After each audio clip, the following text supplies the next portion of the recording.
Ok, muy bien. Muy buenas noches a todos. Gracias por estar con nosotros otra vez esta noche. Y hay alguien más que quiere juntarse con nosotros. Ok, muy bien. Muy bien. Esta es la cuarta lección de nuestra serie del Dios verdadero. Las últimas dos clases hemos hablado acerca de la persona de Jesús y esta noche también lo vamos a hacer. Antes de todo, como siempre, vamos a comenzar con una oración que pedimos la bendición de nuestro Señor. Entonces, oremos. Querido Jesús, te agradecemos que estuvieras dispuesto a sufrir mucho más de lo que nos atreveríamos a sufrir. Te damos gracias porque hiciste eso por nosotros. Lograste la victoria completa y ahora reinas sobre todas las cosas. Guíanos con tu palabra mientras continuamos estudiando lo que has hecho por nosotros. En tu nombre oramos. Amén. Amén. Amén. Ok, tenemos algunas preguntas de repaso como su tarea. Ah, entonces, la primera pregunta es, Félix ya quiere contestar la pregunta. ¿Cuáles son algunas de las etapas de la humillación de Jesús? Félix, por favor. En Mateo 1:20, y pensando en él esto, he aquí un ángel del Señor le apareció en sueños y le dijo: José, hijo de David, no temas recibir a María tu mujer, porque lo que en ella es engendrado del Espíritu Santo es. Jesús, hijo de Dios, se sufrió la humillación de presentarse como hombre Sí.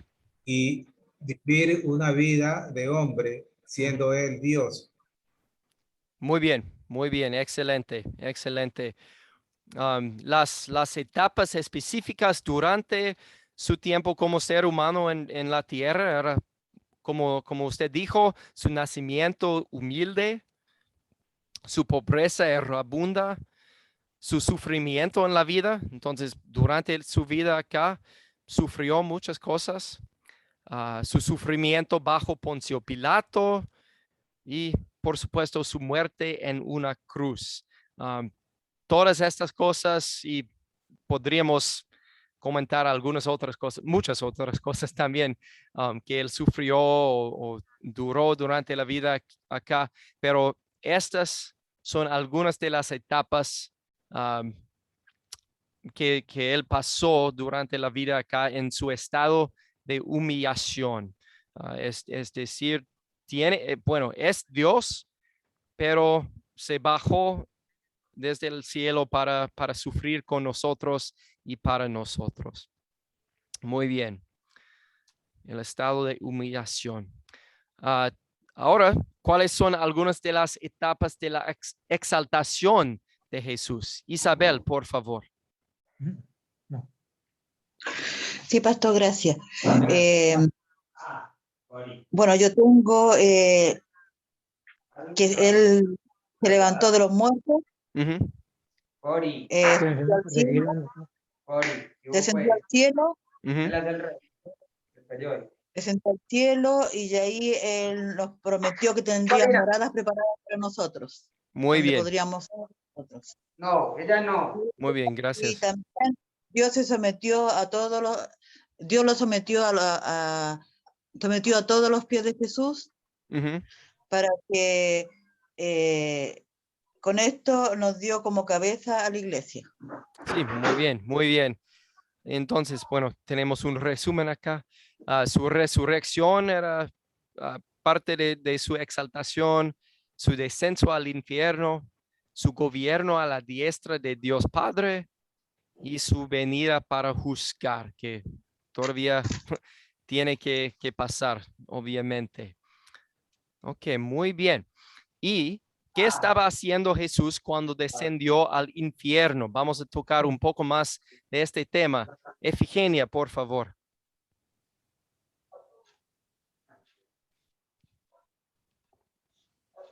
No, hay que tropear el primero. Efigenia, creo que tiene que prender el micrófono. Sí, señor. Gracias. En Primera de Pedro, del 3 al 18, el 19 dice que para proclamar su victoria sobre el diablo, él bajó para proclamar su victoria sobre el diablo, sobre los principados, de las potestades. Sí, muy bien, muy bien. Muchas gracias. Muchas gracias. Como en el video, el pastor Andrés estaba comentando que hay muchas personas que piensan que el descenso al infierno fue parte de su sufrimiento, pero como Efigenia comentó ahora, según el versículo de 1 de Pedro, capítulo 3, es claro que el descenso al infierno realmente fue para proclamar su victoria. 1 de Pedro 3 dice, Cristo padeció una sola vez por los pecados, el justo por los injustos, para llevarnos a Dios. En el cuerpo sufrió la muerte, pero en el espíritu fue vivificado. En el espíritu también fue y predicó a los espíritus encarcelados. Entonces, bueno, no hay mucho, la Biblia no tiene mucho que decir acerca del descenso al infierno, pero este versículo es lo que enseña el descenso al infierno y que nos explica que sí, fue para proclamar su victoria. Cuando dice fue y predicó a los espíritus encarcelados, bueno, a veces la palabra predicar quiere decir proclamar. Entonces, si piensan en este versículo que está diciendo fue y proclamó a los espíritus encarcelados su victoria. Y entonces, decimos que el descenso al infierno realmente fue parte de su exaltación, no de su humillación. Y otro versículo también, de Colosenses 2:15, dice, desarmó además a los poderes y las potestades y los exhibió públicamente al triunfar sobre ellos en la cruz. Entonces, este versículo también habla de la proclamación de victoria de Jesús después de morir en la cruz. Y parece que refiere al mismo evento a que Pedro refiere en 1 de Pedro, capítulo 3. Entonces, otro versículo que demuestra la victoria. Desi, por favor. ¿Algún Pastor, comentario? una preguntita ahí, Sí, una sí. preguntita antes de que continúe sobre el tema de Colosenses 2:15. Desarmó además a los poderes y las potestades. Sí. Y los exhibió públicamente. Habla de un público, pastor. Quisiera que me ahonde un poquito ahí, por favor, ese tema. De cómo exhibió esto públicamente. Exacto. O sea, Okay. lo exhibió públicamente al triunfar sobre ellos en la cruz. Claro, sabemos del triunfo de Jesús muriendo en la cruz, ¿no? Porque iba a resucitar. Sí. Pero el exhibir públicamente, ¿a qué se refiere, pastor, por favor? Sí, bueno, sí. Tengo que pensar cómo explicarlo. Bueno, sí, es por cierto, exhibió públicamente su victoria por la manera en que, bueno, todas las personas que vieron su resurrección y todo esto, pero también podría referir públicamente en el sentido de que, bueno, hay mucha gente en el infierno, ¿no? Y bueno, no es el público, como normalmente pensamos del público como las personas que viven en el mundo, ¿verdad? Pero también el público es las personas que están en el infierno o también el cielo. No sé si contesté bien la pregunta, pero lo que estoy intentando decir es que cuando Jesús descendió a los infiernos, al infierno, perdón, para proclamar la victoria, hay mucha gente allá, ¿no? Muchos espíritus. No es solo Satanás que vive en el infierno, pero los espíritus de todos los no creyentes, todas las personas que no creen en Jesús y todos los ángeles caídos también. Yo creo que eso es lo que quiere decir cuando refiere a su exhibición exhibición pública. ¿Me entiende o no? ¿Sí o no? Claro, pastor, sí, esto ya voy entendiendo porque dice desarmó además a los poderes y las potestades, o sea, está hablando de espíritus malignos, me imagino acá, ¿no? Sí, sí. Entonces, los exhibió públicamente, o sea, al triunfar sobre ellos en la cruz. Claro, o sea, exhibió, ¿no? Sí, su triunfo, pues, sí. ante el enemigo, mejor dicho. Ok, muy bien, muy bien. Gracias. Gracias. Fabio, por favor, ¿un comentario o pregunta? ¿Me escuchan? Sí, sí. No. ¿Me escuchan? Sí. Bueno, buenas noches, profesor y compañeros.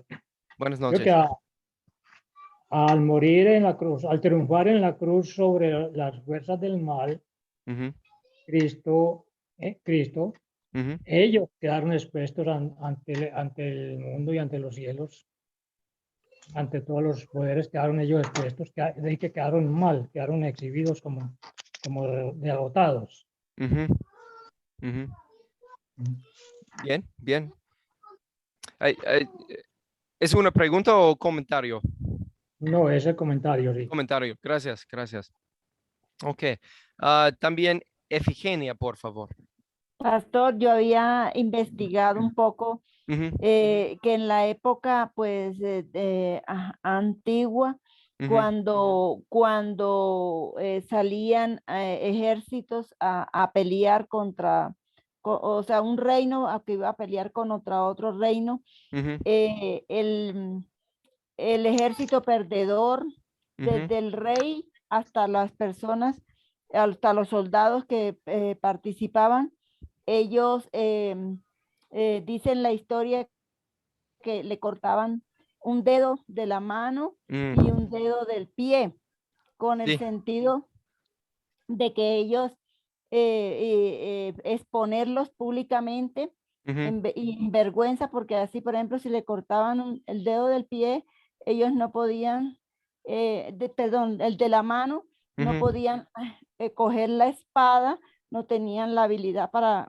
la misma que si tuvieran completos, y la del pie no podían permanecer firmes. Entonces, en ese tiempo, y también les quitaban la ropa y los exhibían públicamente. Entonces, era una traición y los ponían en vergüenza a los perdedores, ¿sí? Sí, sí, muy bien.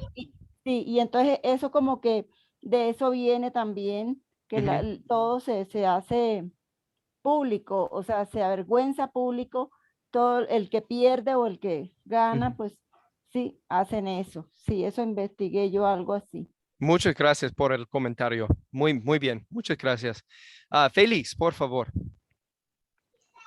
Yo estuve investigando y también vi algo que me llamó mucho la atención, que la bajada de Jesús al inframundo, digámoslo, ¿no? Porque tenía varios nombres. El uno, los judíos le decían Seol, en cambio los griegos le decían Hades, y después tomó el nombre de infierno. Pero Jesús bajó él en calidad de vencedor, de triunfador, y bajó para poder sacar y rescatar a las almas, a los espíritus que estaban esperando ser liberados. Entonces, mi pregunta es, ¿hay alguna diferencia entre estos tres lugares en el concepto de Hades, Seol y infierno? ¿Nos Bueno, podría ampliar un poquito sobre eso? sí, sí, bueno, es una buena pregunta. Realmente, bueno, las tres cosas, o bueno, las tres palabras refieren al mismo lugar. Nada más diría que cada palabra tiene bueno, un sentido un poco diferente, así como, ay, bueno, yo tengo que pensar, bueno, infierno significa como un lugar de fuego, un lugar así. Seol es una palabra que viene del hebreo, del Antiguo Testamento, y la palabra Seol representa más, es difícil de escribir. El seno de Abraham. ¿Cómo? El seno de Abraham. De Abraham. Sí, el seno de Abraham, que lo refieren también como parte del Seol o Hades.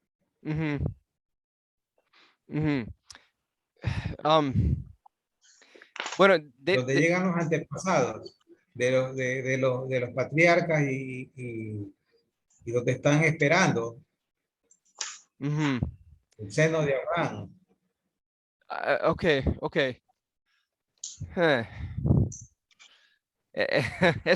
Esta pregunta es un poco difícil.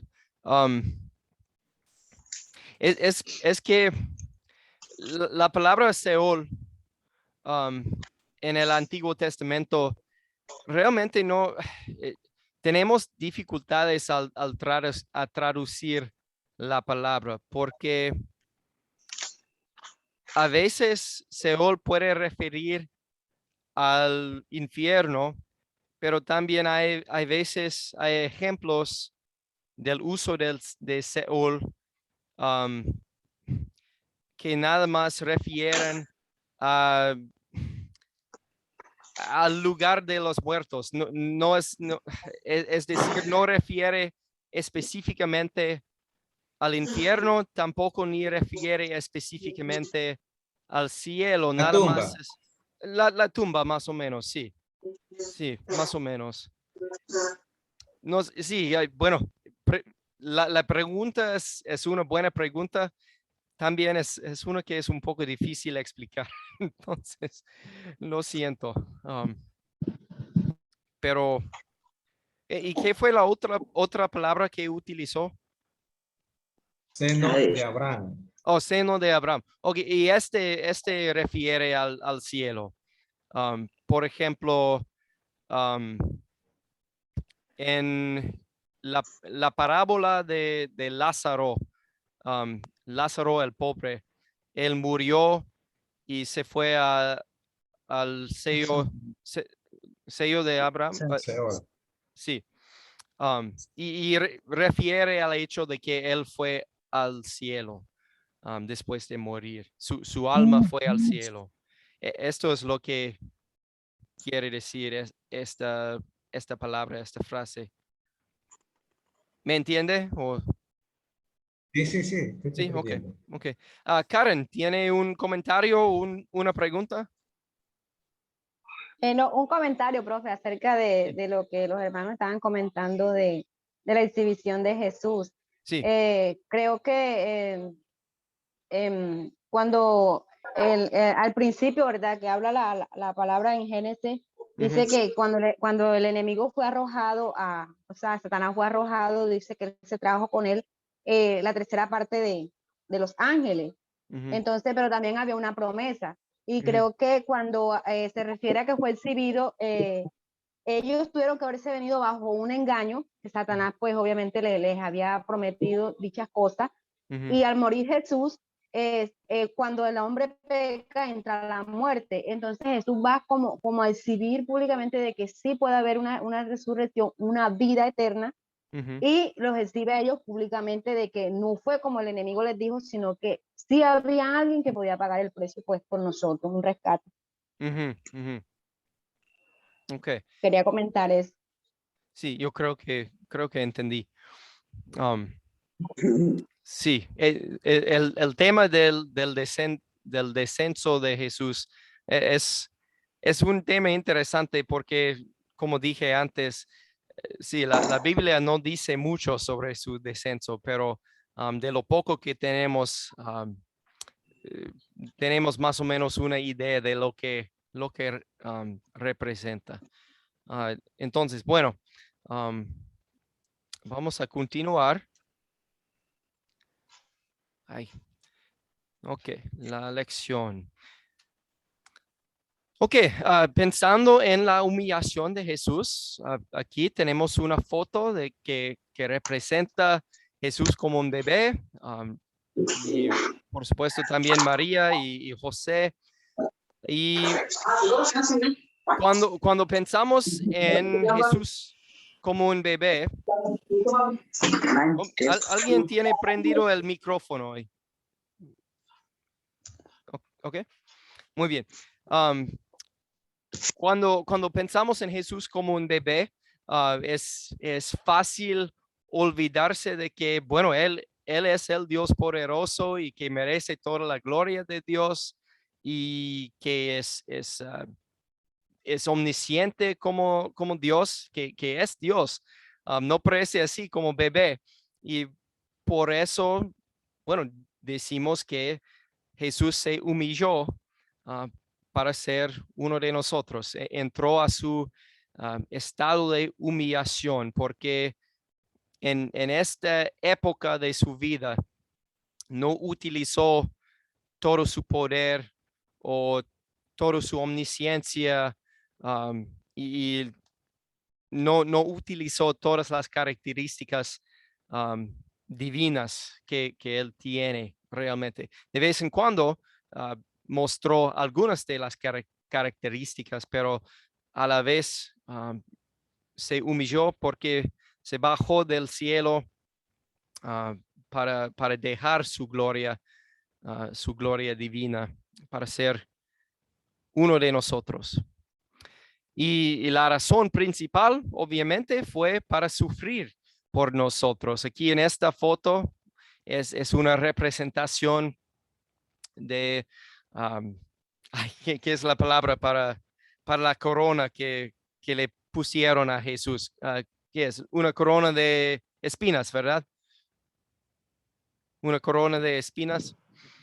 Y entonces, bueno, recordamos que Él sufrió por nosotros.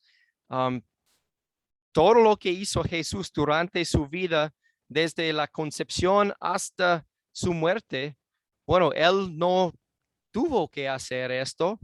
Es decir, es Dios, no merece hacer estas cosas, pero porque nos amó tanto, por eso se humilló y sufrió y hizo todo lo necesario para nuestra salvación, para redimir a nosotros, como utilizamos la palabra redimir en la lección pasada. Y por supuesto, ahora ya se glorificó de nuevo. Después de morir en la cruz, Él conquistó el diablo, conquistó a la muerte y al pecado, y ya no tuvo que sufrir jamás. Ya no tuvo que pasar por las pruebas de esta vida, pero ahora ya ha reclamado su trono, su poder, su gloria. Ahora él reina desde el cielo, y por eso, por todas estas cosas, decimos ahora que Jesús está en el estado de exaltación. está enaltecido a la diestra de Dios Padre y todavía tiene que regresar para nosotros, para juzgar todo el mundo. Entonces, el juicio también será una parte de su exaltación. Okay. ¿Hay algunas preguntas o comentarios acerca de la humillación o la exaltación de Jesús? ¿O está todo claro? Sí. Ok, muy bien. Bueno, en este momento vamos a continuación en la clase de esta noche, vamos a cambiar el tema un poco. Vamos a hablar acerca del anticristo. Y yo creo que la razón porque, bueno, las personas que escribieron este curso, yo creo que la razón porque ellos querían que habláramos acerca del anticristo ahora en este momento es porque acabamos de hablar del Cristo verdadero, ¿verdad? Hemos pasado 3 clases ahora hablando de la humanidad de Jesús, la divinidad de Jesús, todo lo que Jesús, el Jesús verdadero hizo por nosotros o el Cristo verdadero. Entonces, ahora nos toca platicar un poco acerca del anticristo. Y yo tengo que confesar que aún para mí este tema es un poco difícil, es un poco complicado y para mí aún más en español, pero lo haremos y vamos a intentarlo, a hacerlo lo mejor que podamos en este momento. Me imagino que ustedes han escuchado la palabra anticristo, ¿sí? Y en esta palabra, bueno, el prefijo anticristo, anti puede tener realmente 2 significados principales. Un significado es contra, como en contra de, pero también puede significar en lugar de. Y realmente las 2 definiciones de anti sirven bien cuando pensamos en qué es el anticristo o quién es el anticristo. El anticristo,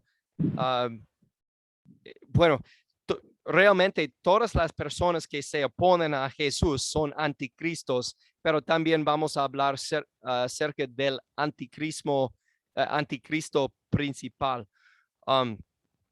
Pero iba a decir que, bueno, los 2 significados funcionan bien, sirven bien en contra de o en lugar de, porque, bueno, un anticristo es alguien que es en contra de Jesucristo, pero también, y esto especialmente toca al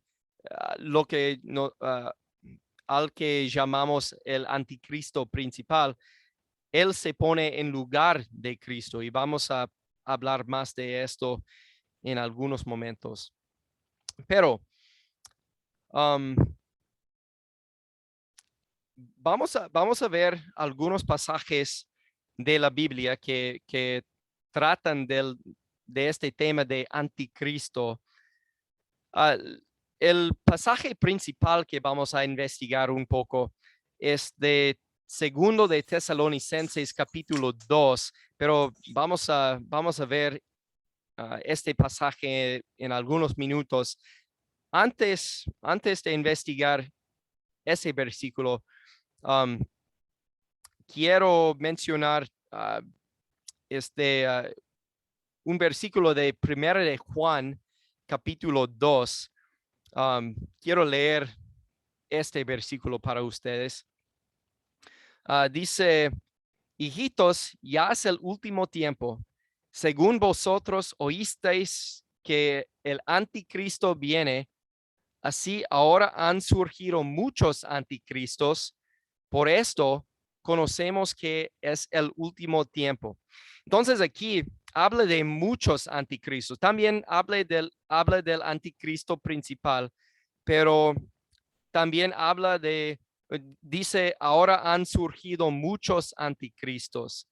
Y entonces, una manera en que utilizamos la palabra anticristo, o quizás mejor dicho, una manera en que la Biblia utiliza la palabra anticristo, es en referencia a todos los maestros falsos, a todas las personas que se dicen que son cristianos, pero enseñan cosas malas, cosas equivocadas. Si leyéramos más de Juan capítulo 2, también él habla de que, dice que habían salido del grupo de verdaderos creyentes, la iglesia misma. Entonces, por eso decimos que Juan trata de las personas que vienen desde adentro de la iglesia, que se llaman cristianos, pero por lo que enseñan, tienen muchas enseñanzas equivocadas. ¿Me entiendan? Que este es un tipo de anticristo, como todas las personas que son cristianos, pero enseñan cosas falsas, porque cuando enseñan cosas falsas,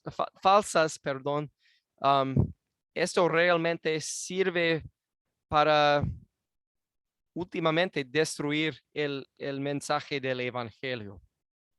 ¿Está claro o no? Sí, sí está claro, pastor. Ok, muy bien, muy bien. Sí está claro, pastor. Ok, bien, gracias. Pastor. Y otro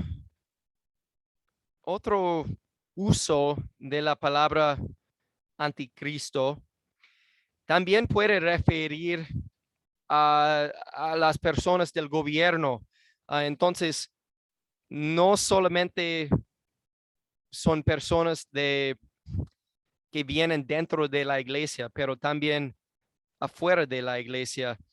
Quiero leer un pasaje del libro Daniel del Antiguo Testamento que no utiliza la palabra anticristo, pero es obvio por las descripciones y todo eso, que son muy parecidas a las descripciones que utiliza Juan y también el apóstol Pablo.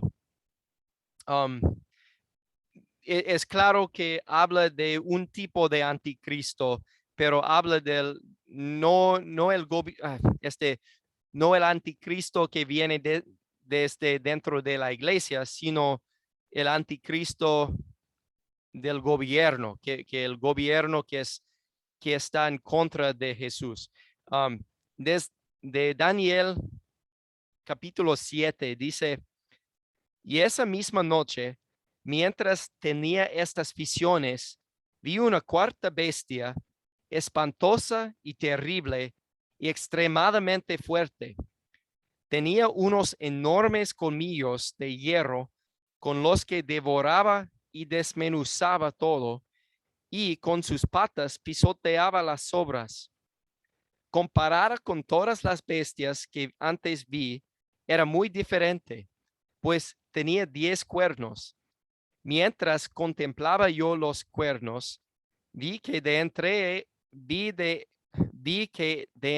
ellos salía un cuerno más pequeño, y que delante de él fueron arrancados 3 de los primeros cuernos. También pude ver que los ojos de este cuerno parecían los de un ser humano, y que hablaba con aires de grandeza. Y más tarde, en este mismo capítulo, Dios explica esta profecía diciendo que el cuerno pequeño es otro rey diferente de los primeros, que derribará a 3 reyes, blasfemará blasfemará contra el Altísimo y quebrantará a sus santos y hasta intentará cambiar los tiempos y la ley, pues le serán entregados durante un tiempo y tiempos y medio tiempo. Entonces eso quiere decir todo el periodo del Nuevo Testamento. Entonces en Daniel, otra vez, las imágenes son muy parecidas a algunas de las imágenes mencionadas en el Apocalipsis. Y es aparente por el contexto y las otras cosas que dice, que refiere aquí a los gobiernos anticristianos, es decir, a los gobiernos que son oponentes a Cristo. ¿Ok?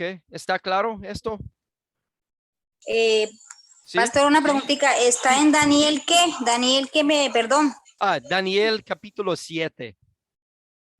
Daniel capítulo 7. Para que pueda verla, para que pueda leerlo por sí mismo si quiere. Daniel capítulo 7.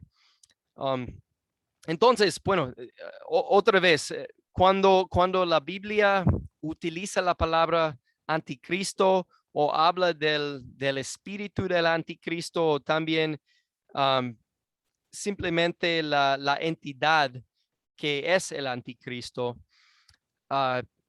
puede ser a veces las personas que se llaman cristianos, pero enseñan cosas falsas, doctrinas falsas. Puede referir al gobierno, al gobierno anticristiano. Pero hay alguien más específico, lo que llamamos el anticristo principal, y vamos a hablar de él en algunos momentos aquí. Bueno, la razón por qué tratamos del anticristo, la razón por qué vale la pena hablar de este tema, es porque tenemos que protegernos contra los anticristos de este mundo. Tenemos que protegernos contra las falsas enseñanzas de algunas personas.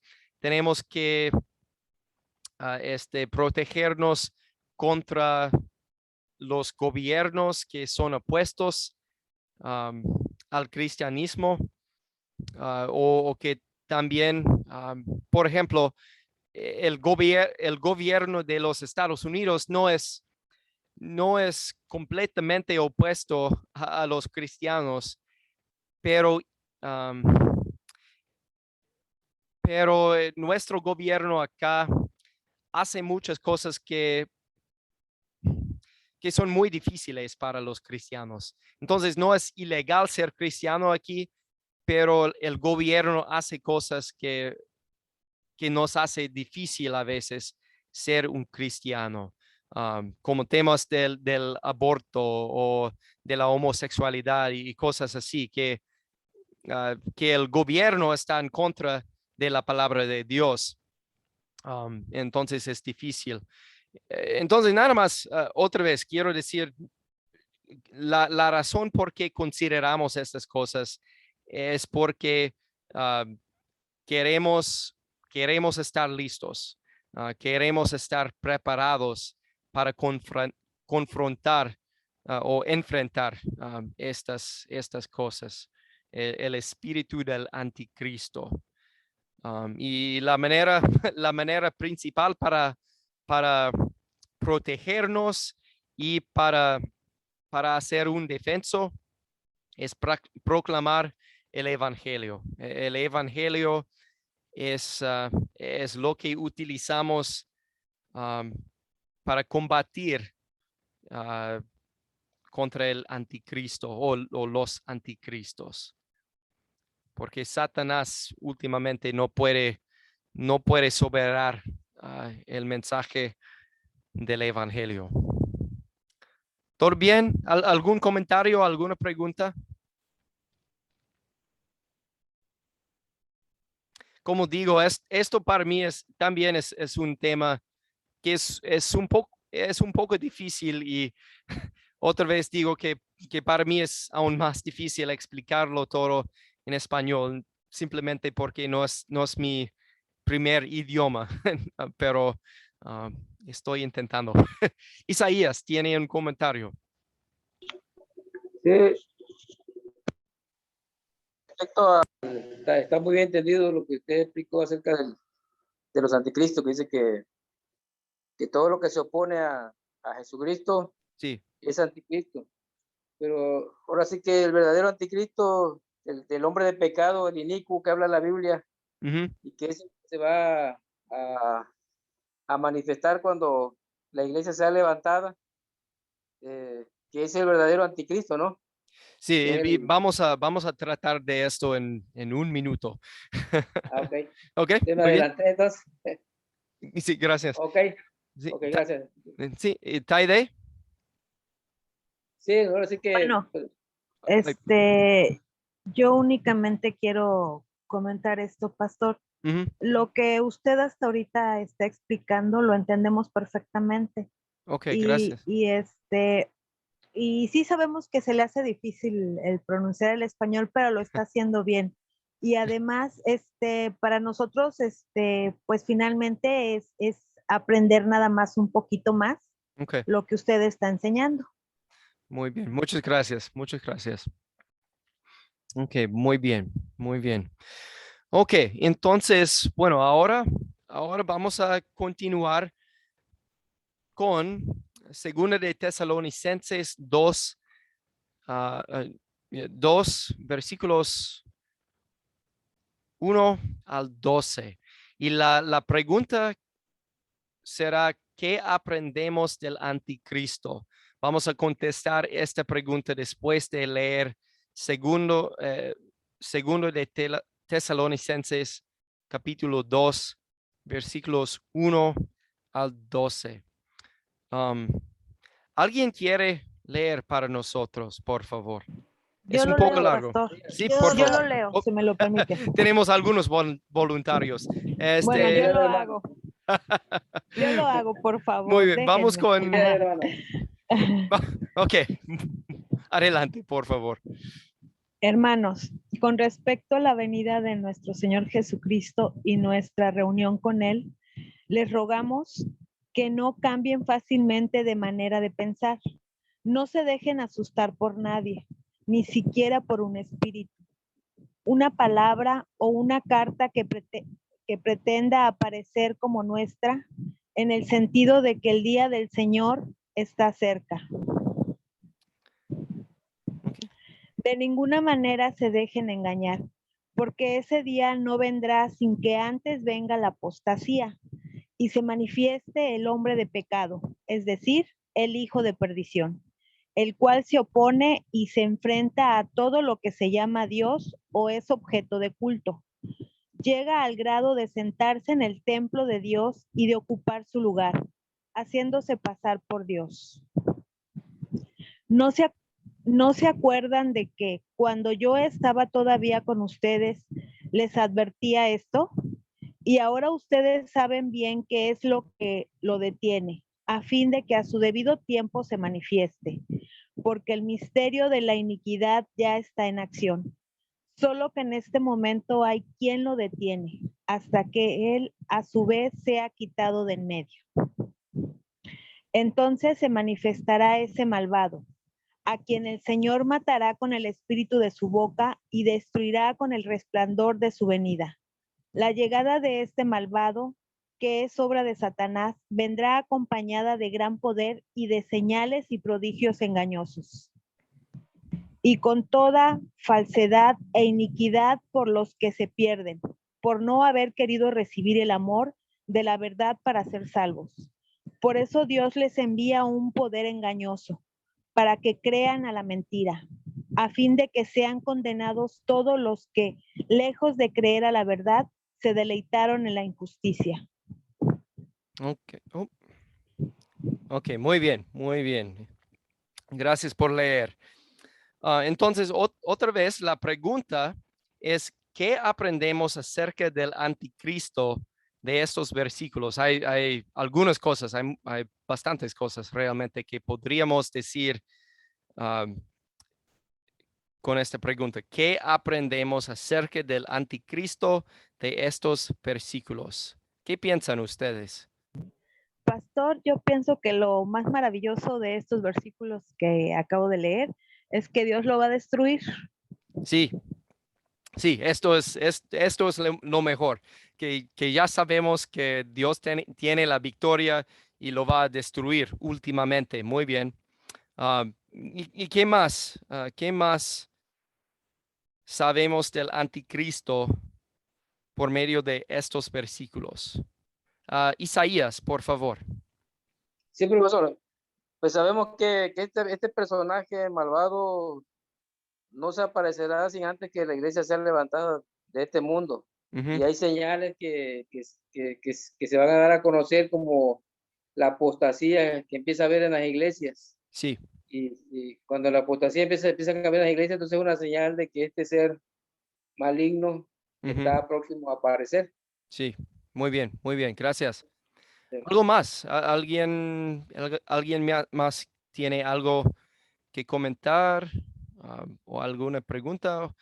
Un comentario acerca de lo que aprendemos acerca del anticristo. Efigenia, por favor.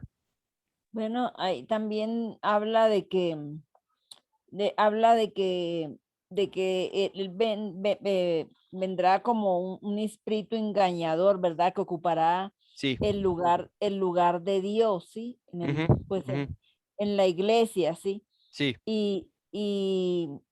Pero ya según lo que entiendo yo, la apostasía, y que vendrá antes de la apostasía. Pero la apostasía ya se está dando en las iglesias, ¿cierto? Sí. Entonces, está cerca entonces la venida del anticristo.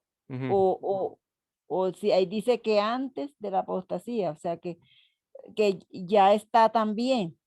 Sí, ya está. Sí, sí, Muy eso bien. es lo que yo entiendo. Ok, muy bien. Tengo una lista aquí de algunas de las cosas que aprendemos.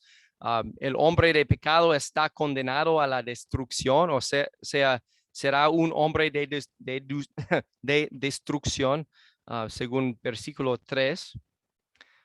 Se promocionará a sí mismo como divino.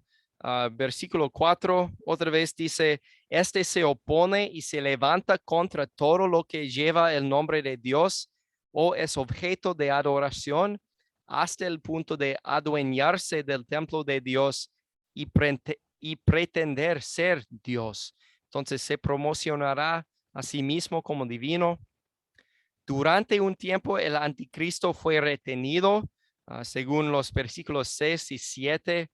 Otra vez dicen, bien saben que hay algo que detiene a este hombre a fin de que él se manifieste a su debido tiempo. Es cierto que el misterio de la maldad ya está ejerciendo su poder, pero falta que sea quitado de en medio el que ahora lo detiene. ¿Qué? También el anticristo debía ser revelado. Versículo 8 dice, entonces se manifestará aquel malvado a quien el Señor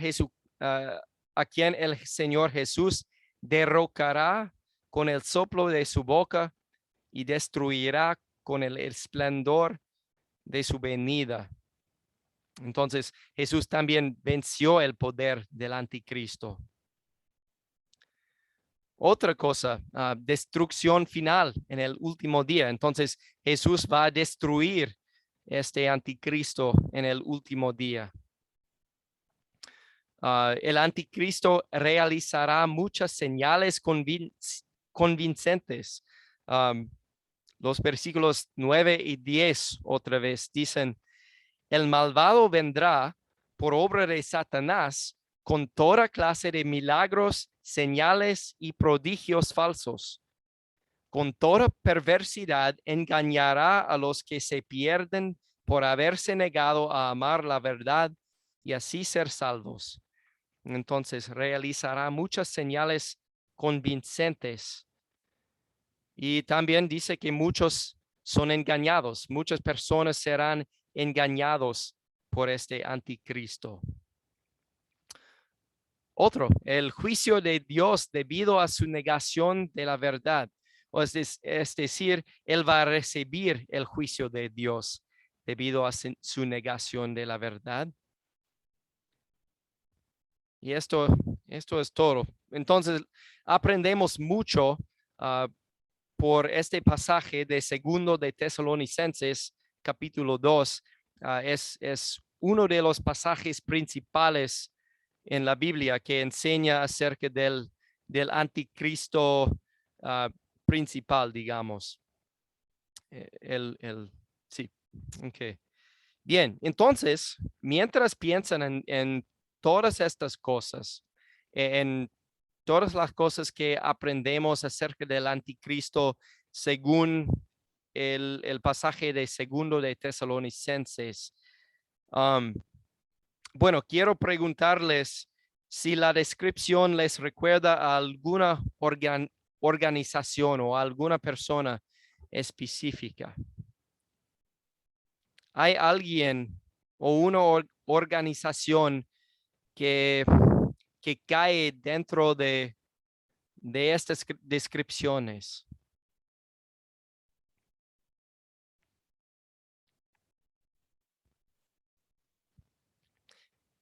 Ok, si nadie tiene la respuesta, voy a leerles algunas citas. Bueno, lo que les voy a leer son citas o declaraciones, mejor dicho, declaraciones de la Iglesia Católica, la Iglesia Católica Romana. Entonces, nada más que escuchen. Este es de la, ¿cómo es? Perdón. Creo que es es del Concilio de Trento.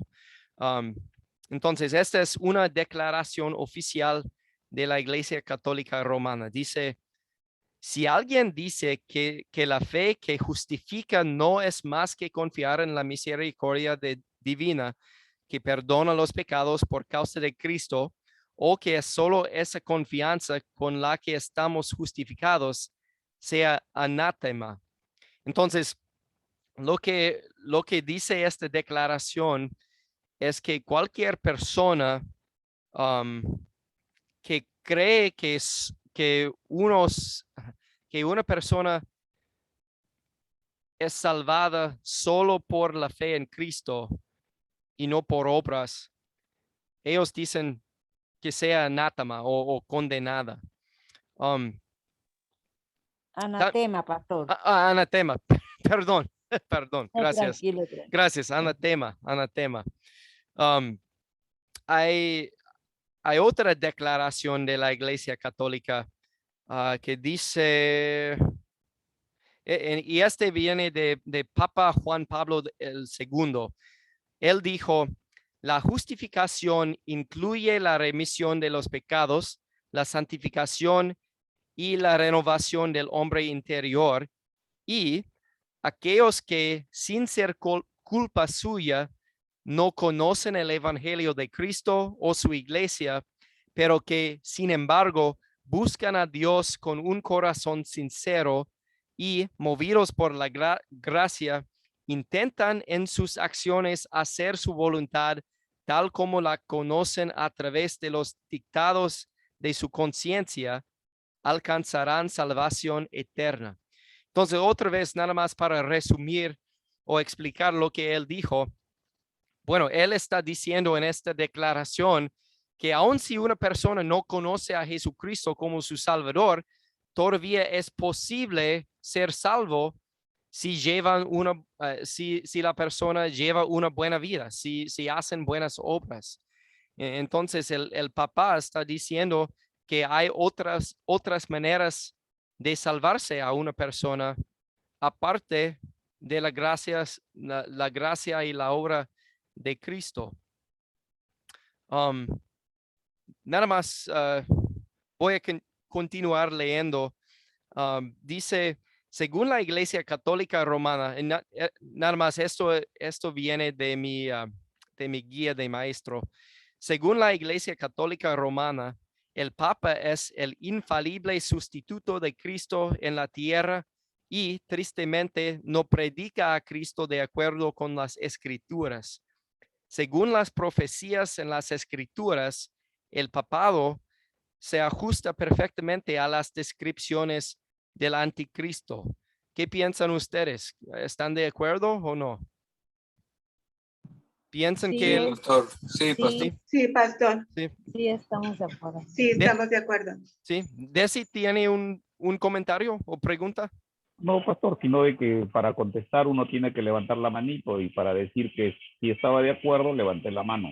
Ah, sí, ok, muy bien, muy bien. Muy bien, gracias.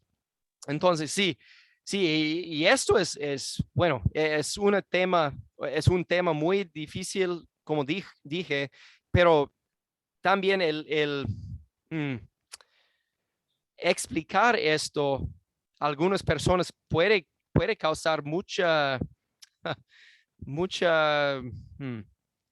enojo, molestia. Enojo, sí, mucho enojo, muy bien, muy bien. Confusión.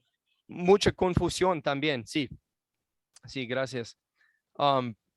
Pero si examinamos los versículos de la Biblia y específicamente este pasaje de 2 de Tesalonicenses, bueno, es muy, muy claro que el Papa cae muy bien dentro de estas descripciones.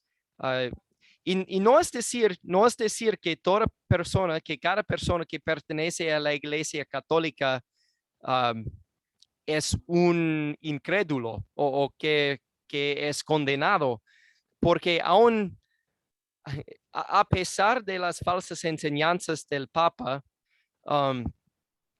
todavía proclaman el Evangelio, todavía lean la Biblia.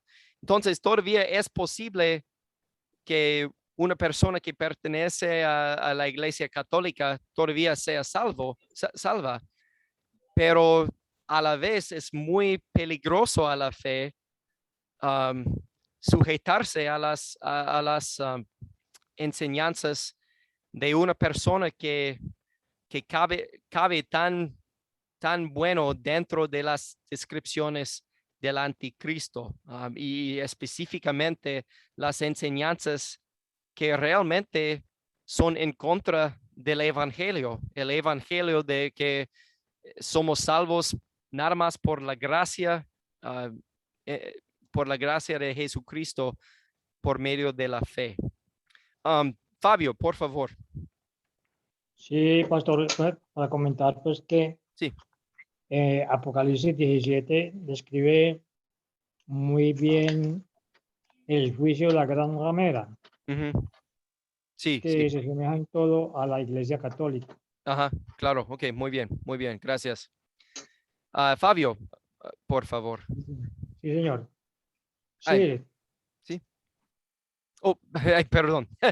Todavía la mano está levantada. Sí. Perdón. Ok, muy bien. Nada más quiero leerles una cosa más desde mi guía de maestro. Voy a leerlo así como se escribe. Dice, cuando hablamos de anticristos en general, estamos hablando de cualquier cosa que tome el lugar de Cristo, es decir, que se establece en lugar de Cristo. Creemos que Cristo es nuestro único salvador del pecado. Cuando murió en la cruz, pagó completamente por los pecados del mundo. La deuda fue pagada. No hay nada que añadir. Él lo ha hecho todo. Ahora, algo que se levanta en lugar de Cristo es algo que retira lo que Cristo ha hecho y dice que se debe hacer algo más. Y más allá de lo que Cristo ya consumó, actúa en el espíritu del anticristo. Entonces, si le digo a mi hija, Elizabeth, tienes que ser amable con tus amigos para que Dios sea feliz contigo y te lleve al cielo, estoy actuando en el espíritu del anticristo porque quité lo que Cristo ya ha dado a mi hija, es decir, perdón de los pecados y el cielo. Ahora, con esta definición se puede decir que hay muchos anticristos en el mundo. Esto plantea la pregunta, ¿por qué señalar con el dedo al papado? Aunque hay muchos anticristos en el mundo, el papado es el más prominente y se ha establecido como el mejor ejemplo del espíritu anticristiano. Con todos sus requisitos para llegar al cielo y decir que es la cabeza sobre toda la cristiandad por derecho divino, en esencia, el papado está diciendo, incluso si crees en Cristo y tienes todo lo que es necesario para la salvación en él, sin embargo, es nada y todo en vano, a menos que me consideres tu Dios y seas sujeto y obediente de mí. El Papa no permite que las personas sean salvas solo por Cristo y por lo tanto, esto se establece en lugar de Cristo. Por eso consideramos al papado como el anticristo o el anticristo principal. Ok, después de leer esto otra vez, ¿todos están de acuerdo? ¿Hay algunas preguntas o comentarios? Efigenia, por favor, y entonces Desi después. Pastor, claro, yo estoy de acuerdo con lo que usted dice y yo he investigado eso, cómo es esa situación con la Iglesia Católica. Okay. Y ellos siempre creen que la salvación es por obras. Sí. Y eso le quita, o sea, eso le está dando el mérito es al hombre. Cuando Sí. uno si es por obras, entonces el mérito no sería para el Señor, para Cristo, sino sería para el hombre. Y la iglesia ha estado siempre en ese tema porque como no ha, después de Calvino que vino a sacar y Lutero que vino a reformar el cristianismo, no ha habido quien salga a oponerse o que tenga de verdad esa autoridad para refutar ese dogma, porque según ellos esos son dogma, dogma es cosas que se van, o sea, que se hacen repetitivas por tiempo y que no las cambian y las han dejado ahí en esa forma de ver, entonces se convierte en un dogma y eso es una excusa para ellos seguir engañando con ese falso evangelio. Sí. Entonces, sí, estoy de acuerdo con ustedes totalmente. Okay, muy bien, gracias. Desi, por favor. Pastor, aparte de la Iglesia Católica, sí, que justamente enseñan cosas con la cabeza del Papa, ¿no? Sí.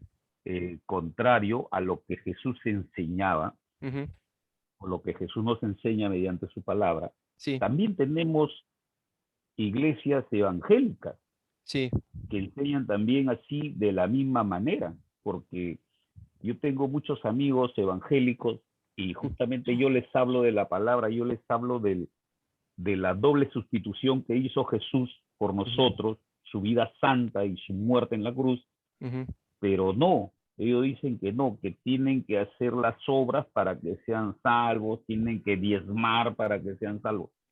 Sí, entonces yo le digo que no, pero y encontramos también ahí. Sí, claro, sí, y es muy bueno que usted se reconoce esto, porque es cierto, aunque pensamos mucho en que, bueno, la Iglesia Católica requiere las buenas obras para la salvación, también, sí, realmente hay algunas iglesias evangélicas que hacen el mismo error. Muy bien dicho. Taide, por favor. Bueno, pastor, yo pienso, y esto es importante aclarar, que no pueden ser entonces iglesias evangélicas cristianas si se está creyendo algo como eso. O sea, porque Porque para empezar la Biblia dice que si uno le pone o le quita una tilde a la palabra, sea anatema. Entonces, definitivamente desde ahí yo pienso que son iglesias falsas, lejos de ser evangélicas, porque yo no puedo decir que voy a una iglesia evangélica cristiana cuando me están enseñando a mí algo que no está dentro de la palabra. Sí. Entonces yo no puedo llamarme cristiana porque inclusive los mismos católicos romanos dicen que son cristianos. Sí. Entonces eso es una mentira. Yo pienso que como dice Santiago, dice, no engañándoos a vosotros mismos. O sea, uno se engaña a sí mismo cuando cree algo que no está dentro de la iglesia, de la palabra de Dios. Entonces, desde ahí para mí esto es importante, que uno se debe dar cuenta cuando donde va la iglesia, donde va, realmente sea el evangelio que se está proclamando. Sí. Yo no voy a ir a una iglesia donde me digan, oye, tienes que dar tu diezmo para que seas salva. Espérate, sí. Eso no es verdad, ¿verdad? Claro, entonces, sí. Pienso ya que uno ya no debe de andar comiendo lechita, como dice la Biblia, ¿no? Ya uno, si ya tiene arriba de 3, 4 años, ya uno debe de comer cosa sólida, que es el evangelio. Sí, muy bien. Muy buena observación. Muchas gracias por compartirla. Muy bien, gracias. ¿Algo más antes de terminar la clase? Tessy, por favor. Pastor, justamente quería ahí hacer un hincapié también, ¿no? Con lo que dice la hermana, por decir, dice de que ya nosotros tenemos varios años, el evangelio, la gente no se puede dejar engañar. Pero es que están tan enraizados que, por decir, uno les habla con la palabra, les hablo de Romanos 3, Romanos 5, en Mateo 4, o sea, Mateo 5, perdón. Totalmente uno les habla de la palabra, de la doble sustitución, de la vida santa, que justamente Jesús hace, porque la Biblia lo dice. Entonces, pero aún así, no lo creen. No, dice, tú entiendes la Biblia a tu manera, que, o sea, están enraigados en esa mentira, pastor. Efigenia, por favor. Bueno, yo a esa pregunta que el hermano acaba de decir, nosotros, pues si ya tenemos tiempo en el Evangelio, lo único que tenemos, como dice la palabra, y tenemos el conocimiento de la Escritura a través del discernimiento y la ayuda que tenemos a través del Espíritu Santo para que Él nos guíe a toda verdad. Entonces, nosotros tenemos que, como quien dice, aferrarnos a la verdad de la palabra y pedir la ayuda del Espíritu Santo para que nos ayude a discernir cuál es el evangelio verdadero y cuál no, y que en verdad nos está, y la iglesia nos está guiando en qué verdad. Y si ya tenemos eso claro, pues tenemos como más o sea, vamos más al punto que es.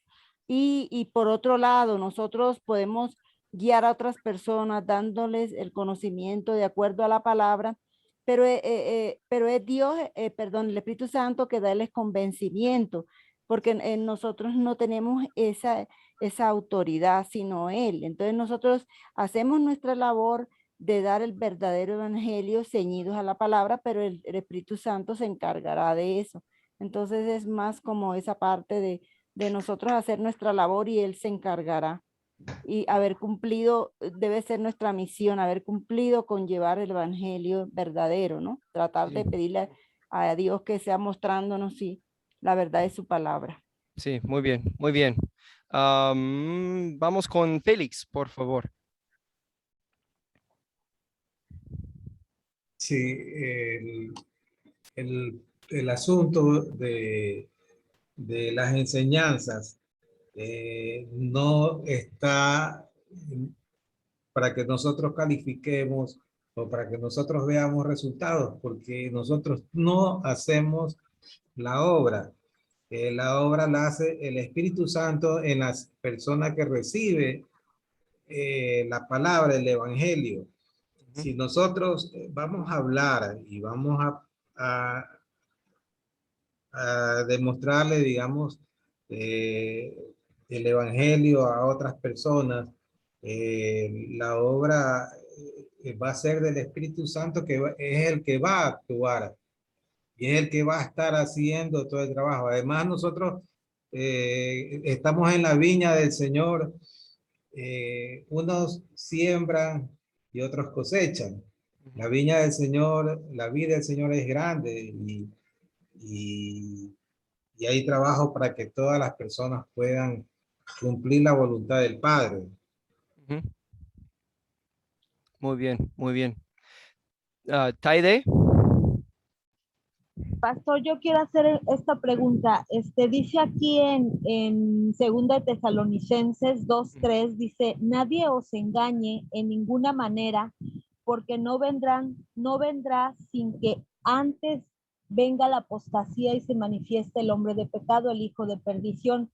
La pregunta aquí es en el 4 que dice, el cual se opone y se levanta contra todo lo que se llama Dios. Y luego en el 7 dice, porque ya está en acción el misterio de la iniquidad, solo que hay quien al presente lo detiene. La pregunta es, ¿quién lo detiene, pastor? ¿Quién lo detiene? Ajá. Bueno, yo creo, bueno, estoy buscando el versículo de nuevo para que pueda verlo. El 7. El 7. Espérenme. Ay, perdón.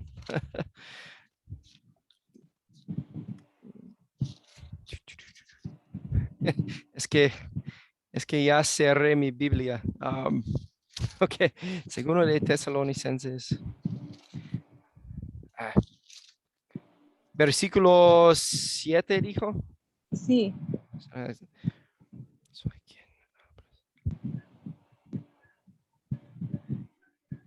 Sí. No estoy seguro.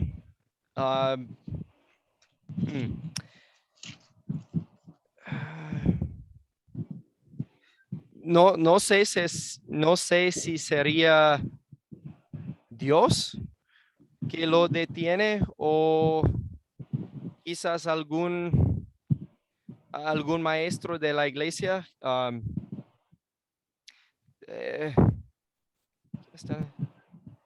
Solo hay que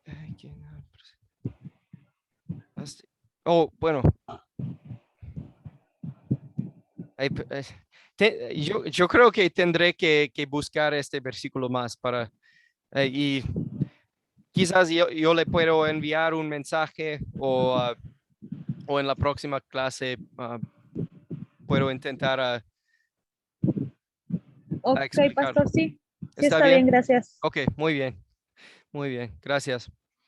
Ok, bueno, debemos cerrar con una oración y entonces les daré la tarea por WhatsApp. Entonces, pero primero oremos. Nuestro querido Jesús, te damos gracias por el estudio de tu palabra y pedimos, Señor, que nos ayudes a entenderla bien y crecer en nuestra fe.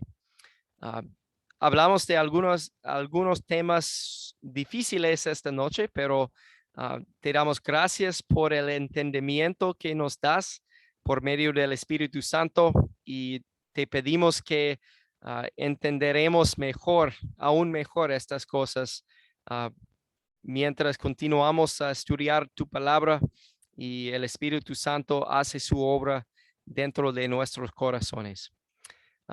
Esta noche pedimos que nos cuides y que nos proteges y siempre nos concedes la paz que solo viene por ti. Te damos gracias por todo, Jesús, nuestro Señor. Amén. Okay. Amén, pastor. Muchas gracias a todos y nos vemos el que soy. Ha sido una semana muy larga para mí, entonces aún es difícil recordar cuál día es. pero nos vemos profesor, el martes que viene, ¿verdad? Gracias. Gracias.